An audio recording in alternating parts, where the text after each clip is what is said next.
حضور نے ارشاد فرمایا آیات المنافق ثلاث، منافق کی علامتیں تین ہیں۔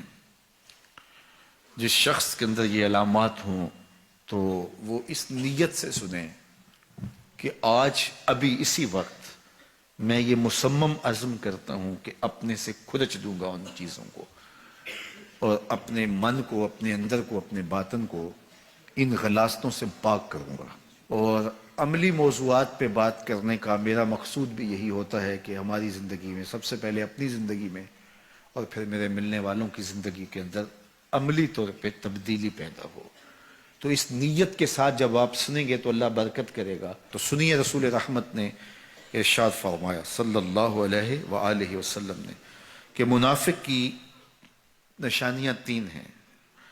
ان میں سے ایک اذا حدث کذب، جب وہ بولتا ہے تو جھوٹ بولتا ہے۔ یہ منافق کی علامتوں میں سے ایک علامت ہے کہ اس کی زبان جھوٹ کی عادی ہوتی ہے۔ زندگی میں جھوٹ سے اپنے آپ کو بچائیں، یہ زہر قاتل ہے، اندر اجاڑ دیتا ہے، آپ کا معاشرے سے اعتبار ختم کر دیتا ہے اور آپ کی رسوائی کا سبب ہے۔ دوسرا ارشاد فرمایا وَإِذَا وَعَدَ أَخْلَفَ، جب وہ وعدہ کرتا ہے تو وعدہ خلافی کرتا ہے۔ یہ منافق کی علامت ہے کہ وہ وعدہ پورا نہیں کرتا۔ میرے حضور کسی سے وعدہ کرتے ہیں کہ تیرے آنے تک یہاں کھڑا ہوں، اور وہ جا کے بھول جاتا ہے۔ میرے حضور 3 دن کھڑے رہتے ہیں، 3 دن کے بعد اچانک وہاں سے گزرا، دیکھا تو حضور کھڑے ہیں۔ بڑی شرمندگی ہوئی، ڈرتا ہوا آگے بڑھا، صرف اتنا کہا یار تو نے مشقت میں ڈال دیا۔ 3 دن تک میرے حضور کھڑے، اور میں کہتا ہوں وہ تو 3 دن بعد واپس آ گیا۔ وہ نہ آتا 3 سال بھی کھڑا رہنا ہوتا، میرے حضور کھڑے رہتے کہ میں نے اس سے وعدہ کیا ہوا ہے۔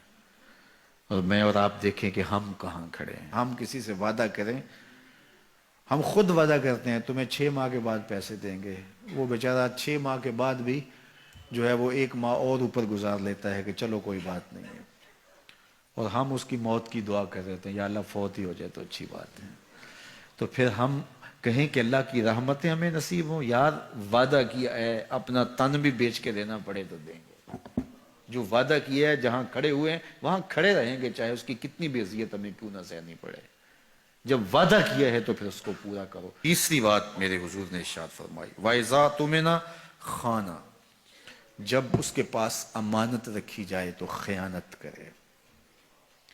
اس کے پاس پیسے رکھے جائیں، دولت رکھی جائے، کوئی زمین اس کے نام کوئی کر دے کسی وجہ سے، کوئی اور اس کے پاس امانت رکھ دے تو وہ اس میں خیانت نہ کرے، بلکہ آپ کے پاس کوئی بات امانت رکھی جائے تو اس کو بھی جو ہے وہ لوگوں تک نشر نہ کرے۔ تمہارے کان میں اگر کوئی بات کرے تو وہ امانت ہے، جب وہ بات کر رہا ہو تو دائیں بائیں دیکھ رہا ہو تو پھر اس کا مطلب یہ ہے کہ وہ یہ چاہ رہا ہے کہ یہ بات کوئی اور نہ سنے، تو پھر صاحب امانت کو چاہیے کہ کوئی اور نہ سنے۔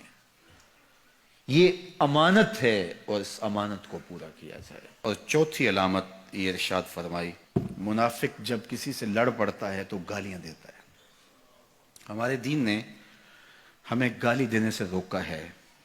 اپنی زبان کی پاکیزگی اور اپنی زبان کی طہارت کا سامان کیجئے۔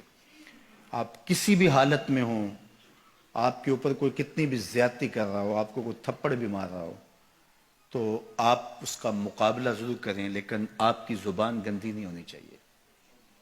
یہ غصے کے وقت ہی تو انسان کا پتہ چلتا ہے۔ ظفر سے آدمی نہ جانیے چاہے جتنا بھی ہو صاحب فہم و ذکا، جسے عیش میں یاد خدا نہ رہی، جسے تیش میں خوف خدا نہ رہا۔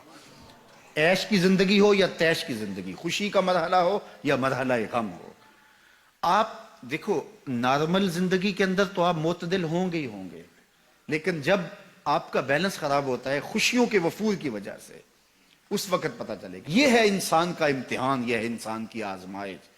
منافق کی علامت بتائی گئی وَإِذَا خَاصَمَ فَجَرَ، جب وہ کسی سے لڑائی کرتا ہے تو پھر گالیاں بکنا شروع کر دیتا ہے۔